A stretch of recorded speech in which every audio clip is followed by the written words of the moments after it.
Hey Cali gang, what it do? So today we're gonna be talking about, all right, the page is Hip Hop Madness on YouTube. Shout out to you guys. The title of the video is What the F Happened to Hip Hop Concerts. All right, I cannot wait to watch this.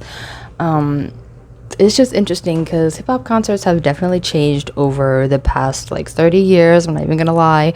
To at this point, I don't even know if they're enjoyable anymore. You know what I mean? Like before cell phones and the internet craze and everything, it was about connecting and having fun and, you know, living in the moment. Now everyone just has their phones out and is recording like this.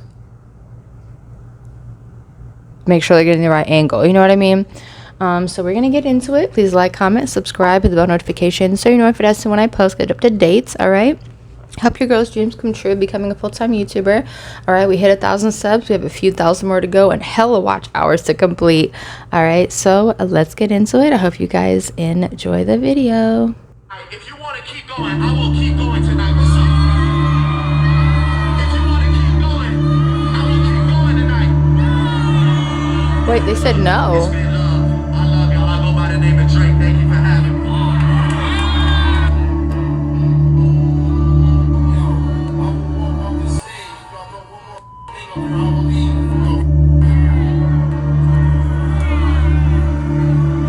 Hip-hop shows as we know it are in crisis. On a weekly basis, it feels like we're getting more and more stories of shows going off the rails, tours being canceled due to low ticket sales, or artists just canceling their shows at the drop of a hat. And then, when you consider the physical danger of attending a show with the subpar performances that have become industry standard, it's no wonder that even major rappers like Lil Baby and Lil Durk are struggling to push tickets, while other rappers like The Baby are resorting to heavy ticket discounts. So what's going on with rap live shows? Wow. And how did we get here?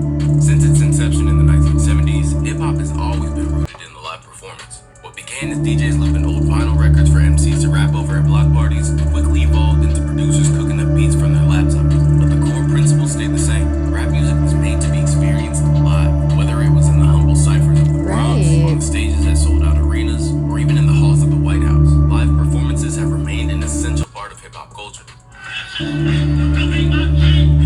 R.I.P. Biggie.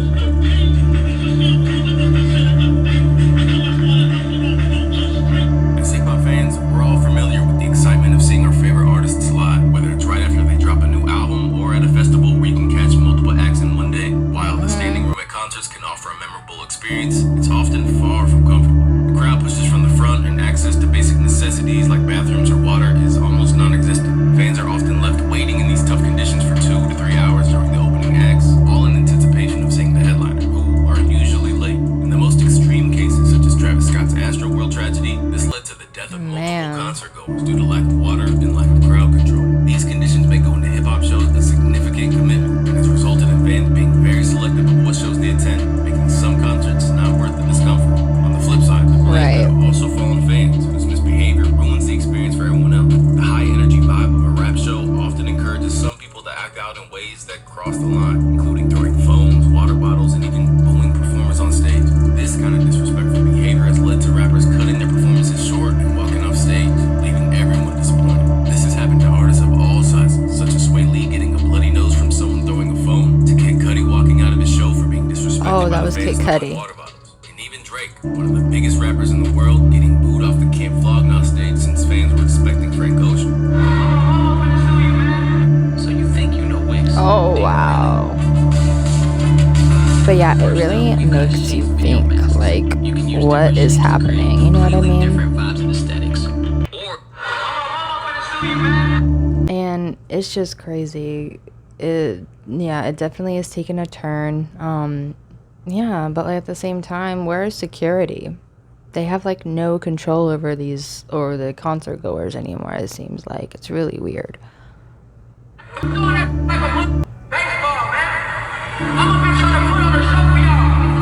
Beyond the concert experience itself, another factor contributing to the ongoing decline in hip-hop show attendance is the quality of the performances. While rap music has become the go-to genre for live shows, essentially taking over as the new place to rage, many performances can feel lackluster. The issue often arises when rappers simply rap over their tracks without much variation. If a rapper isn't sober or just isn't in the mood to perform, the energy falls flat, leaving the audience feeling like they didn't get their money's worth. This is especially true with the new generation of underground rappers.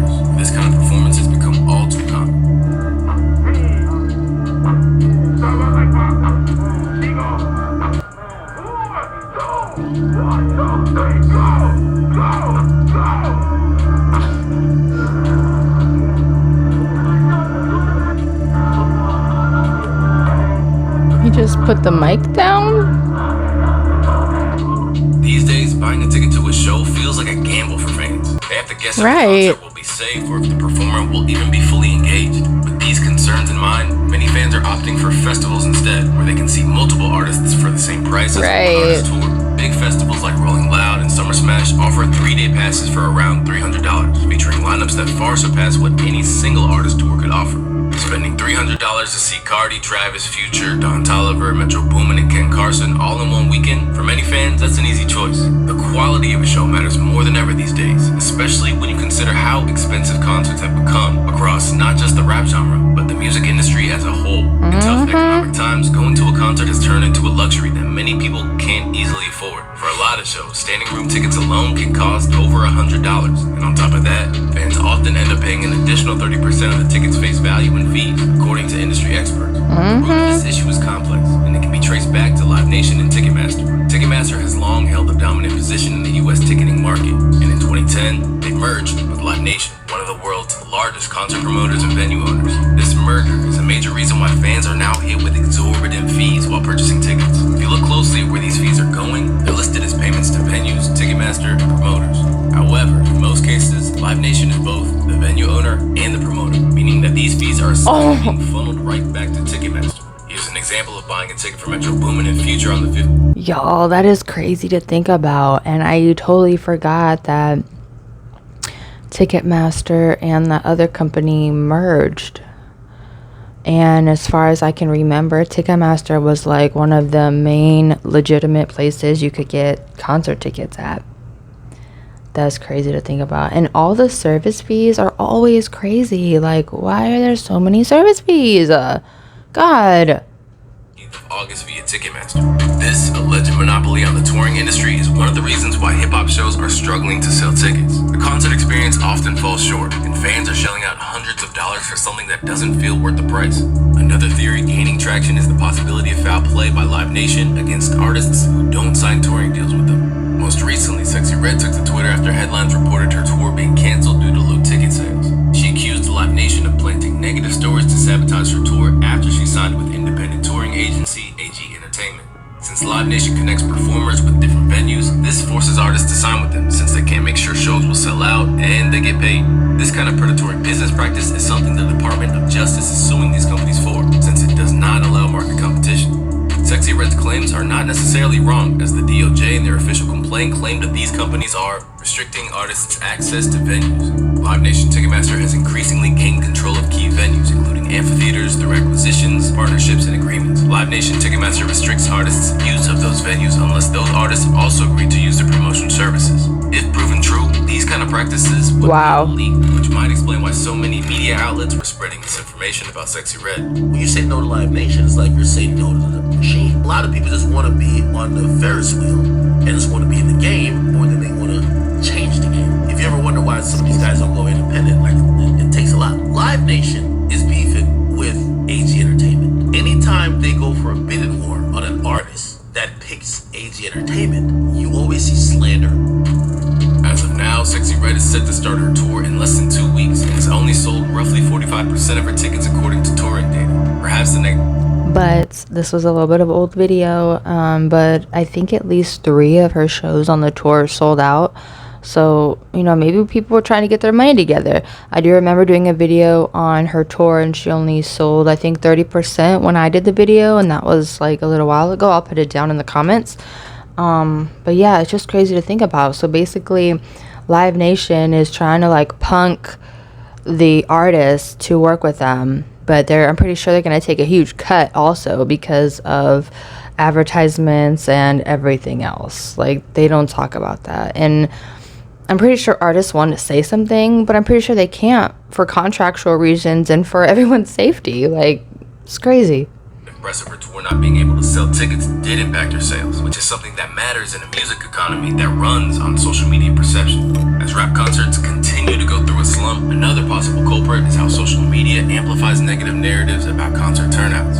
Because when social media buzz around a show is positive, it creates a sense of FOMO. Fans feel like they're missing out on something incredible, but if the buzz is negative, it can lead to poor ticket sales and, even worse, viral clips of an empty venue. Take oh yeah, that's a video of him performing to a nearly empty venue went viral, reinforcing the narrative of his fall off. That clip was shared all over social media, generating a lot of attention, but not the kind that any artist wants.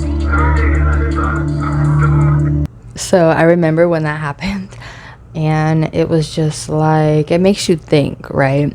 Where was the venue? Number one. Number two, was the city or location or state, was it a tourist area? Like, do people go there like to travel and stuff? Like people will travel to come to Hollywood. You know what I mean? Like, was it in a tourist city? Was it in a poppin' city? Was it a hole in the wall place? Like, what was it? You know what I mean? Because there's so many factors that goes into that.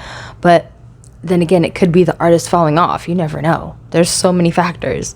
Let me know if you guys remember that video that they're talking about.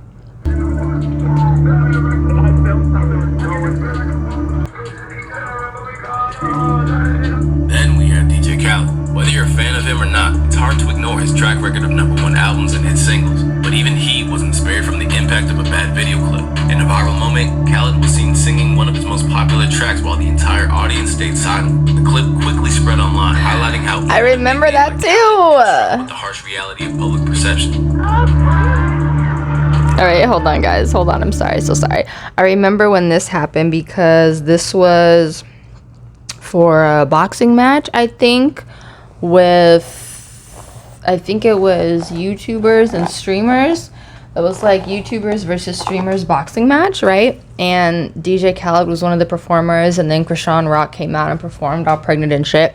But yeah, I remember that. And nobody got up. Nobody sung with him. Like, nobody did nothing. Like, and the venue was not that full. Like, I feel like maybe this happened in the afternoon, daytime, you know what I mean? Like, when nobody was really out.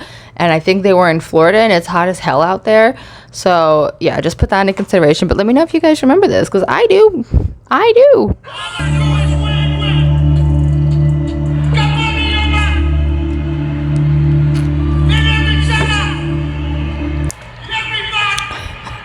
Apart from selling tickets and how your show looks on social media, another problem with perception on social media and touring is knowing when an artist is ready to tour. Spotify monthly listeners, Instagram followings, and TikTok singles are all metrics that may project artists' huge presence online, but this doesn't necessarily translate to hard ticket sales.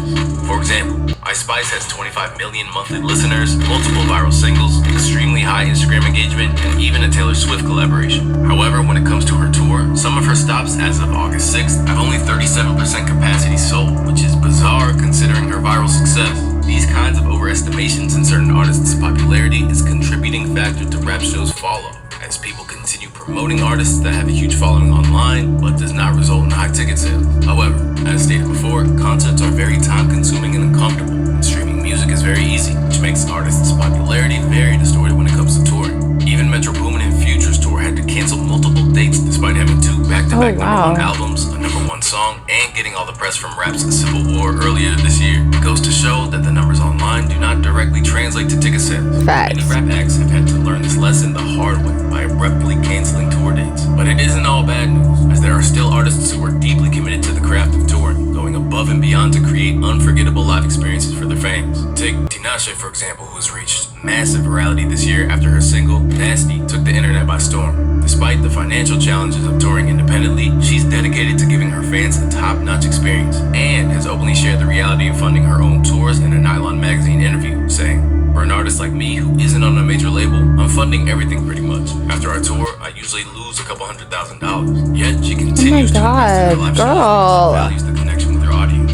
Kanye West is another artist who has prioritized the quality of his live performances, even at a financial loss. He admitted to losing money on his Yeezus tour, but his focus was always on delivering an experience his fans would never forget.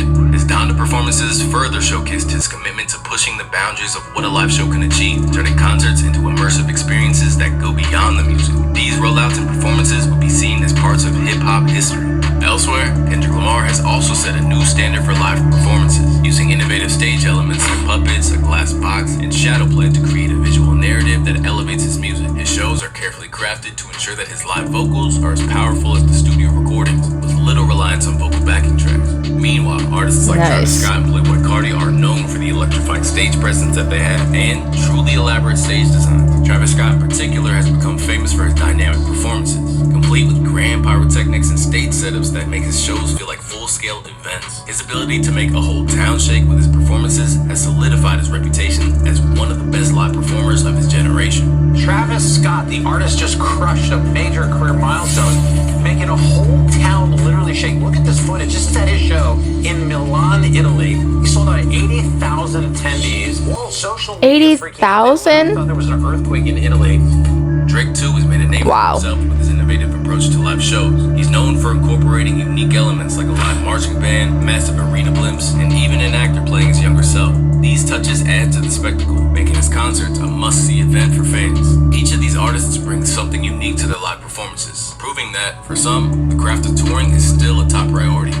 So what's the conclusion then? Well, high ticket prices, lackluster performances, social media antics, and the ticketing monopoly are all taking their toll on rap music's live concert scene. Yet, the artists who are still selling out tours are those who go above and beyond to deliver an experience that fans find worth every penny. These are the performances that create lasting memories, and fans are more than willing to pay for that. The hope is the next generation of artists will recognize this and focus on building authentic fan bases, crafting shows that offer the kind of unforgettable experiences that keep people coming back. My girlfriend and I have been living together for a year. All right, y'all. So that was the end of the video. But what do you guys think? Like, definitely, hip hop concerts have definitely took a turn. Just gonna be real about that. And yeah, they weren't lying. Like everything that they were talking about, streams and social medias and singles and everything like that, that comes into play when the label's like, all right, you have a good good presence, this and that, you have all this following, let's try to put you on tour, let's see what that does. But that's the thing, you have to pick good towns, good places that people have money to spend for these types of things, you know what I mean? But yeah, and of course there's supposed to be like crazy pyrotechnics and visuals and everything like that. That's what people go to a concert for, you know what I mean? Like, we go to have a good time, we don't go to get hurt and not come home, you know what I mean? It's just crazy to think about. But let me know what you guys think. Please like, comment, subscribe with the bell notification so you know if it has to when I post good updates. Bye guys.